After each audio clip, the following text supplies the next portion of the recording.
So you've mentioned uncontacted tribes quite a few times and how they murder people. What's going on there? Uncontacted tribe is, I assume, exactly what it sounds like.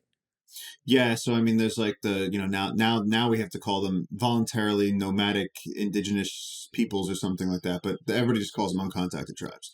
Um, they are people that so during the rubber boom or turn of the century, 1900s, all of a sudden we needed rubber for hoses, gaskets, tires, to fuel the Industrial Revolution.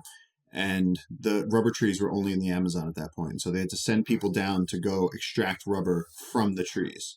And Okay. so what happened was you had these, I guess, American rubber barons going down there, and they tried to farm rubber. That didn't work. If you make a rubber plantation, if you monoculture rubber trees, it ends up just there's a leaf blight that gets in, and it's like farming problems. It destroys the whole plantation, so it doesn't work. Henry Ford went down there and started Fordlandia, where he tried to do this on a large scale. Didn't work, absolute failure. But what they did do was launch one of the worst genocides in human history, where all these rubber barons went down there and they started whipping, burning, raping, pillaging the local people, just shocking them into submission, and then being like, you are going to go out and you are going to get the rubber for us. And they'd send these tribes people out into the jungle and make them tap the rubber trees. And so some of the tribes were conquered by sheer brutal force. And then some of the more remote tribes were basically like, that is not going to happen to us. And these are already tribes that are living in severe isolation, people that from year to year would see nobody from the outside world. Still living naked in the jungle, still had bows and arrows. And what they did was just sort of back up. And they were like, we are not going to be conquered. We are not going to be destroyed. And they moved further back into the jungle, into the valleys that nobody can reach by river. And the headwaters of the Las Piedras is one of the places where that happened. And so these uncontacted, and they're spread out all over the Amazon. We have this. There's just an article in the New York Times about remote tribes being destroyed by gold mining. Yeah, I saw that. I wanted to talk about that. Yeah. It's funny. It came out like a few days ago. Yeah. Yeah. But what happens is here's the interesting thing, because they were treated in a time of extreme violence, basically war. And so the adults would have told the children, watch out for the outside world. They are trying to kill you. Here are some horror stories that happened. This person was set on fire. This entire village was burned. All of this crazy stuff. So those kids would grow up and understand that the outside world is extremely dangerous. They are not us. They are not the same as us. They want to destroy us. And so if the outside world comes to us, like if loggers come in, we shoot them. And the thing is, these people don't have laws. They're out in the wild, living naked. And so there's no consequences. I mean, they've shot people just to see their stomach contents. But last August, and this one did not make it out of the jungle. Like this was on like the little WhatsApp network, just like locally. Mm-hmm. I think it was 3 loggers went up a small tributary that no one should be going up, because we all know where the tribes are. And these guys went up this tributary, and the tribes got to them, and the loggers had their chainsaws out, and they did not hear anything coming. And the tribes will speak using animal calls. They will speak like capuchin monkeys, and they have an extra dialect. Like they have their speaking voice, and then they can actually use animal calls for basic call signs. And they will coordinate and position themselves around you using capuchin, tindamu, various animal calls. And they surrounded these loggers, shot them full of arrows, and then somebody flying over actually saw the boat and, of course, the people's family. Eventually, like days later, somebody went out looking for these guys.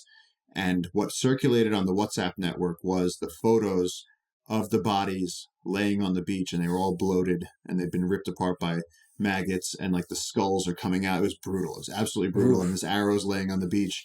But of course, it's like watching a bullfight. Everybody's hoping that the matador gets destroyed. Like we're all like, you know what? The tribes, they're as far back into the jungle as you can go, and they're only asking to be left alone.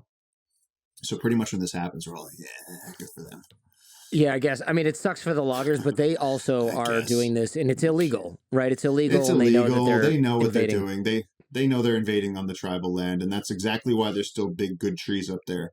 So all parties know what they're getting into in that situation. And these for these tribes, I mean, if somebody says, look, just leave me alone, I'm moving up to the side of a mountain, and you go up there and start harassing them, I mean, that's on you. What if you get lost and they find you? Are they just going to be like, oh, let's slice this guy into little pieces? Pretty much. There was a guy a couple of years ago that had actually made contact with them. And what he would do is he would hike into the jungle, And he knew that at a certain time of year they'd be, because they're nomadic, so they're not always in the same spot, but at a certain time of year they'd be moving through this one area.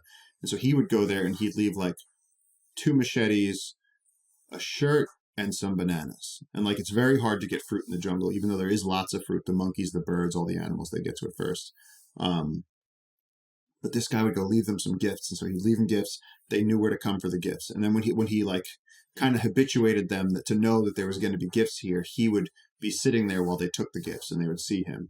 And then it got to the point where like people spoke of it in the region that he was able to interact with them, and they don't speak a language that anybody really knows, and so he would sort of just be like using hand signals and just be very gentle. And they have 7-foot bow and arrows, like they have huge, and they use bamboo tips as for mammals. They have a serrated palm arrowhead for fish, because then it'll go into the fish and not come back out. They're very complex. Like people will call them like Paleolithic Stone Age tribes, and it's like, no, these are modern tribes by the fact that they're alive right now. They're actually brilliantly smart. They can live naked in the jungle without having their bodies ripped apart by botflies. Like they have medicinal technologies that we don't even know about. But this guy developed a relationship with them, was leaving them gifts, only being positive to them. He would actually go out and speak about it. He would speak to the Ministry of Culture. He was very respected. And then they found him one day with several arrows sticking out of his body, and he was murdered. Wow. End So of yeah, story. there's no ingratiating yourself with these tribes or anything. No. And then this one like Tarantino would love this. Like a bunch of, I forget when this happened, and I believe it was in Ecuador, but a bunch of missionaries found an uncontacted tribe, and they landed a plane, and they like put t-shirts on them. They took the chief up in the plane, and like the tribe was like, this is weird. Like, what is going on with these outside people? And they were like, have you heard about Jesus? And like the tribe was like, sure. And then these missionaries had to leave, so they took the plane and they left. And they have a journal entry from this one guy, and he's like, I hate to spend another Christmas when these people haven't been brought up, into the warm embrace of our Lord, and we have to get back there and we have to teach them the way and all this stuff. And so they go back with the plane and they land the plane, and I think they were like giving them popcorn and shit. Like they were just like showing them everything from the outside world. And they handed the tribe a photograph, and they're like, this is what it's like where we live. And the chief looked at the photograph and was like, I see people, but there's nothing behind this. This is witchcraft. And he just went, kill everybody. So, because he couldn't see. He's like, a 2-dimensional person. No, this is a window into another dimension. It's going to suck us in there, murder all these people right now. Kill them all. And so they murdered like 6 missionaries, I think. And of course, days later, somebody came and saw the plane and saw the bodies lay sprawled out. And then like a decade later, these people, roads going into the Amazon, these people were actually contacted, taught Spanish, and somebody interviewed them about this a decade later, and they're like, yo, why'd you murder those missionaries? And they're like, yo, that was scary as hell. They're like, we didn't know what was going on. They have this giant flying metal bird. They had photos of 2-dimensional freak pictures. They were like, we just decided it would be safer to kill them. They're like, we were just looking out for ourselves. Yeah, that's crazy. I wonder how you knew why they got killed, but there it is. Right? Yeah, they confirmed it. Oh my God. They confirmed it themselves. They were like, yeah, it seems like a good idea at the time. It sounds brutal, and I guess that it is, but at the same time, when you live in the Amazon and things can eat you and things eat each other and things are fighting all the time and there's 10-inch thorns on plants and things are poisonous or put you on a psychedelic trip that you touched or ate by mistake or on purpose, it probably gives you like a little, you have that sort of primal edge. It's not going to go anywhere. Yeah, I mean, it's funny because it does remind me working in the Amazon and then coming back. It's like when you talk to veterans who've been in wartime situations, and it's like the things they talk about, you'll hear, like I'll hear some of my guys, like I work with this organization called VetPaw, and it's like those guys all have combat stories. And like you sit there going, how is this your reality? Like this sounds brutal. And they're like, this was every day. They just get used to a set of realities that you just aren't exposed to in suburbia. And then, in the Amazon, it's like, yes, like, I just told somebody, I was just telling somebody about how loggers murdered a friend of mine. And I said it kind of off the cuff, and they stopped me and they were like, wait, like, actually your friend? And I was like, yes. And they were like, murdered. And I was like, yes. And like, this shit happens. Like our lawyer's father stood up to the illegal gold miners, and they murdered him. And it's like, there was a nun not too far. This was going back a little bit, but there was a nun, Sister Dorothy Stang, I think, and she was like working with the indigenous people, trying to convince the loggers not to, destroy everything. And she spoke out about it, and she was really trying to like hit the local politicians. And so they just sent like a death squad, and they just like put two in the stomach, one in the head, and then took care of her. Like they didn't I care she heard was an about old that. lady. I actually heard Yeah, about this from our guides at the lodge that we were at, because they all lived in the yeah, jungle. These are guys that live in villages nearby. They're not dudes from Lima who like yeah. come down there to do tours.